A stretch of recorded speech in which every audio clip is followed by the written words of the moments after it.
Hi you guys, so today we're going to be looking at some fractions questions, a bit of problem solving today, a bit of using our mathematical skills with fractions to work out some problems and some interesting questions that maybe you haven't seen before.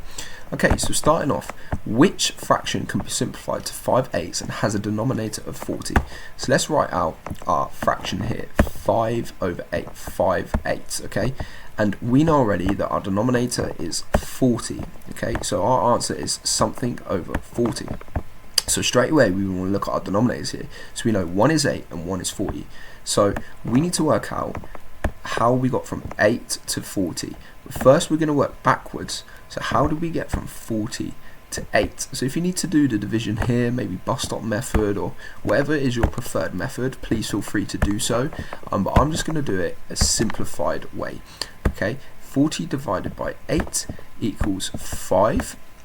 So we know that to get from 40 to 8, we're dividing by 5, okay? Dividing by 5, which means that we're going to go the opposite way by timesing by 5 to go from 8 to 40. So if we're timesing our denominator by 5, we need to make sure that we're timesing our numerator by the same number. So times 5.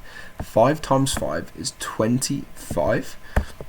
So we're going to write that as our numerator, and just to check our answer, we're going to divide 25 by 5, and the answer to that is 5. So we just work backwards. So as you've seen there, we focused on our denominator because that's what we got in our question. We worked out how do we get from our new denominator to the one we got first.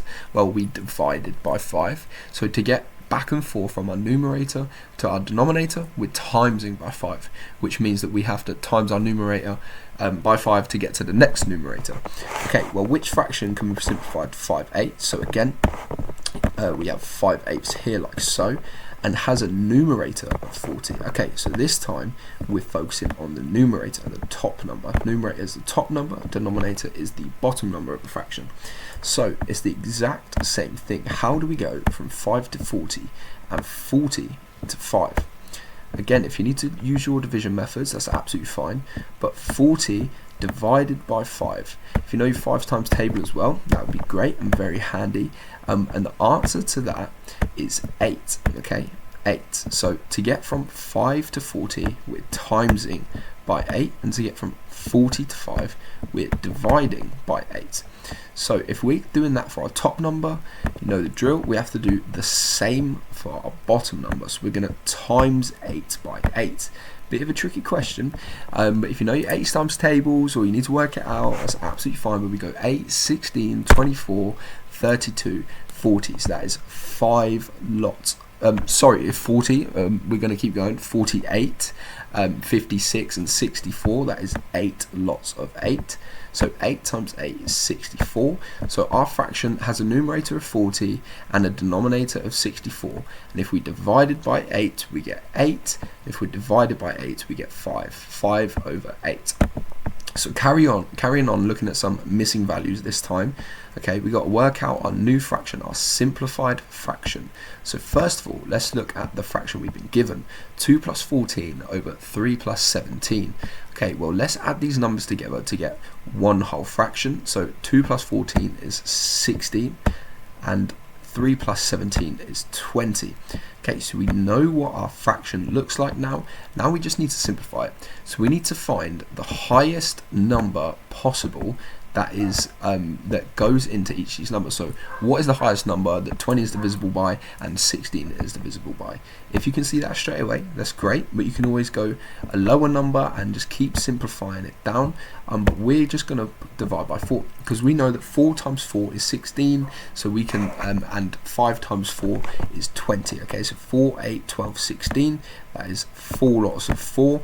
4, 8, 12, 16, 20, that is 5 lots of 4. Okay, I know that was pretty quick, but all you have to do is spot the number that is the highest number that goes into both the numerator and the denominator, and then divide both of the numbers by that number to get our simplified fraction of 4/5. So again, moving on to our next question here, we have 5 plus something over 3 plus something equals 3/4. So what I would do straight away, okay, I like working with 5 because it's a nice easy number to work with, I guess, but I'm going to go 5 times 3. Okay, 5 times 3, which gives us the answer of 15. Okay, and I know that 15 divided by 5 equals 3. So already we know that if our numbers on the top, our numerator, adds up to 15, that we can divide that by 5 to get our 3 as our new numerator. Okay, so 15 minus 5, because we already have a 5, is 10. So we're going to go ahead and pop our 10 on there like so. Sorry, there you go. 10 on there like so. So 5 plus 10. We divide 15. 5 plus 10 is 15. We divide that by 5 and we get our 3. Okay, if we've done that to the top side, we need to do the same to the bottom side. Okay, so if we divided it by 5, we need to go 4 times 5 to get what our denominator has to add up to. So 4 times 5 is 20. Okay, 20. So we need to make sure that this number adds up to 20. So if you do 20 minus 3, because we've been given that one already, we get 17. We get 17. So 3 plus 17 is 20. Okay, and now we're going to go 20 divided by 5. 20 divided by 5, and we get an answer of 4.